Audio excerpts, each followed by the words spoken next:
കിടിലൻ ഡിസ്കൗണ്ട് ഓഫറുകളും mega exchange മേളയും ഓഫറുകളുടെ വിസ്മയമൊരുക്കി quality super market opposite NIMS hospital Wandoor and Pookkottumpadam.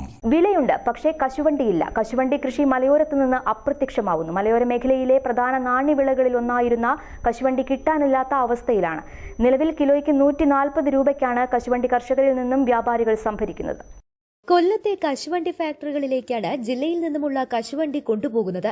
കാലാവസ്ഥാ വ്യതിയാനം കാര്യമായി ബാധിച്ച കാർഷിക വിളയാണ് കശുവണ്ടി.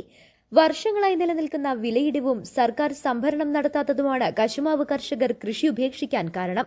മലപ്പുറത്തിന്റെ മലയോര മേഖലകളിൽ വ്യാപിച്ചു കിടന്നിരുന്ന കശുമാവ് കൃഷിയുടെ സ്ഥാനത്ത് നിലവിൽ റബ്ബർ ഉൾപ്പെടെയുള്ള കൃഷികൾ കീഴടക്കി കഴിഞ്ഞു. അവശേഷിക്കുന്ന കൃഷിയിടങ്ങളിലും ഉൽപാദനം കുറവാണ്. നിലമ്പൂർ, എടവണ്ണ, കരുവാരുകുണ്ട് മേഖലകളിൽ നിന്നുൾപ്പെടെ ലോഡ് കണക്കിന് കശുവണ്ടിയാണ് ഓരോ ദിവസവും കൊല്ലത്തെ ഫാക്ടറികളിലേക്ക് പോയിരുന്നത്. എന്നാൽ നിലവിൽ ഒരാഴ്ചയിൽ പോലും നാമമാത്രം ലോഡുകളാണ് പോകുന്നത്. സർക്കാർ കശുമാവ് കൃഷിയെ പ്രോത്സാഹിപ്പിക്കാൻ വിവിധ പദ്ധതികൾ കൊണ്ടുവന്നെങ്കിലും കർഷകർ മുൻകാല അനുഭവങ്ങളുടെ പശ്ചാത്തലത്തിൽ കശുമാവ് കൃഷിക്ക് തയ്യാറാവുന്നില്ല. News bureau, Nilambur.